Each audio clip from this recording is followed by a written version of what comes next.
What's going on, everyone? Jeremy here from the Quartering In. Listen, guys, could you stop being such a problem for women? I mean, seriously, you are ruining video games by being men, and you are ruining sports by being men. You're basically ruining everything. Everybody knows that men are the root of all evil and constantly making life more difficult for women around them. That's why we've seen chairs specifically designed to train you men how to sit properly and not man spread. You've been taught, you've been lectured on how to not mansplain something, which, if you don't know what mansplaining is, allow me to mansplain it to you. It's when a man talks to a woman and tells her something. Apparently, there's some hidden tone there where women get special treatment from men explaining things to them. Now, make no mistake about it. There are absolutely situations where men will talk to a woman and assume she doesn't know something about something and will patronize her. And that's not okay. But that also happens to men from women. I mean, if I, say, for example, ask one of my female coworkers about, I don't know, fashion, she might assume I don't know about it, given I have about 8 shirts that I wear. But in fact, I keep my wife, dressed quite nice. Perhaps I might ask about baking. It would be understandable if a woman looked at me and didn't think I knew how to bake. She could clearly see that I like to eat it, but it happens on both sides. Only one, though, has a special name for it, and that is called mansplaining. But male runners, manspreading has crossed over to the realm of running, and it's not okay. This article, by the way, was written yesterday.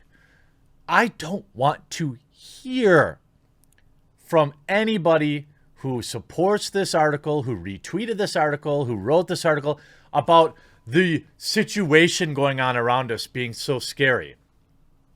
You're so not scared.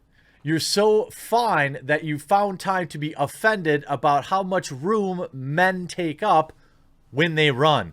By the way, written by somebody, sorry to say, and I would agree this if you look at me, you could say the same thing, but written by somebody who looks like she hasn't run in years.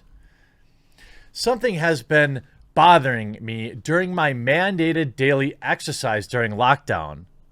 I don't believe you. It's the realization that's crept up on me day by day. The same realization that the person the person who first coined the term manspreading must have experienced it when gradually hit them that men everywhere were taking up an inordinate amount of space on public transport. The coof situation right now that's put the kibosh on using the tube or the train for majority of us really should have pressed pause on this phenomenon. After all, where is there to manspread now? Don't worry. Men will find a way to oppress women at any cost. Your kitchen table, your own sofa, but then I started going running again. I realized the practice has not stopped at all. It's merely migrated. For those of us not blessed with a rural setting, outdoor exercise can feel like a minefield. I can't embark on a 30-minute circular jog from my front door without crossing paths with at least 50 people. Well, you could also buy a treadmill. Just saying. I mean, it's an option, right? I live in London Zone 1, and this seemingly is my punishment for not getting the heck out of Dodge when all my contemporaries started moving to the burbs several years ago. It taints the activity with unwanted wash of anxiety. What if I get it? What if I already have it? Am I unknowingly passing it on? Then why are you outside? Seriously, Karen, why are you outside? Even before everything, there was an unspoken code of conduct I instinctively followed when running, especially somewhere with limited space like the canal path or any forms of regular route. An innate considerateness took over, pausing to let people pass on bikes, saying thank you to those who let me pass, and keeping to one side of the path. All things came naturally. Not just to you, hero of all women, but everyone does that. Since lockdown, this code has simply intensified. I attempt to make myself physically smaller, squeezing into the very edge of the trail, refraining from breathing as I pass by people. That's right, I literally stop breathing. Crown this woman! She is the hero we all need. You probably didn't know you needed her, but you did. And thankfully, she's here to hold her breath while she walks past you. Some parts of my brain took that decision to hold my breath when others crossed my path, and I do it not consciously, but instinctively. I'm not saying this as I want a pat on the back. Oh, yes, you do. Or to raise awareness of what a great person I am. The fact that you wrote this sentence proves you are self-aware. Now, it's more than an observation about our natural behavior. I unconsciously adapt mine to fit a scenario in which social distancing was required, but difficult to observe. I wouldn't have even been aware of it had it not been for the discrepancy between my own response and that of others. And when I say others, I mean men. Ooh, men are at it again.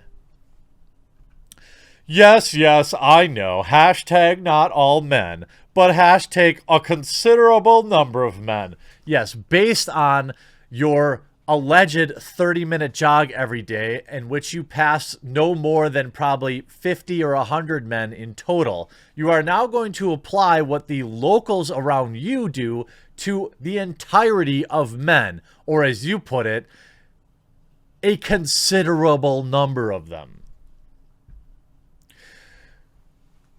All also, and definitely not hashtag not, and definitely hashtag not women. Okay, so all women are considerate. The majority of men are not. Gotcha. All the female joggers I pass seem to be doing the same unthinking conditions as me. We have more practice, I suppose, as making ourselves small and non-threatening and unnoticeable. We have the form when it comes to bending over backwards to make everyone else in the room feel comfortable. I thought you weren't looking for a pat on the back, ma'am. But it's striking how many men do the opposite.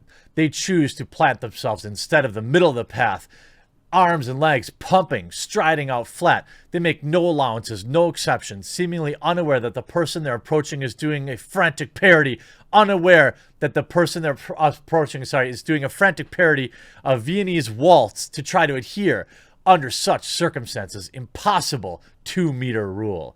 It's no concern of theirs. They've picked their lane and they're gonna stick to it. Thanks very much. Wide-legged stances and unwavering trajectory, as if following invisible tram lines send the clear message. This space is mine. I dominate. Better give me some room, love. All others must leap out of the way, grateful for the small toehold they've been granted. By the way, you know other men have to deal with this too. This is just another classic extrapolation of just rude people. Look, if you're on a path, whether it's bike or foot, you stick to your side. You don't run down the middle like some kind of jag off.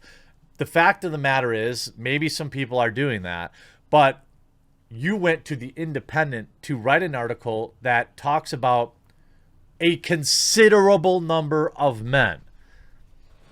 Normally, this kind of behavior is amusing, bordering on the preposterous, exasperating, sure, but more something to roll your eyes at and complain about over coffee later. But now, it feels selfish. It feels scary. It feels borderline dangerous.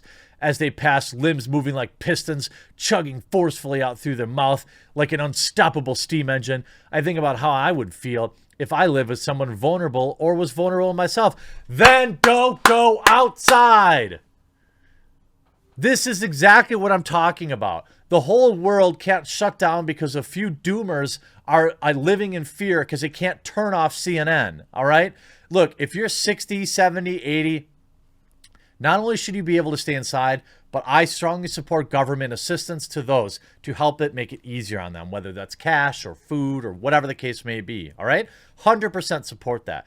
But when you're talking about people healthy enough to go jogging every day, they're not high risk. So if you're worried about interacting with people who are high risk, then don't either interact with them or don't go outside. It's very simple.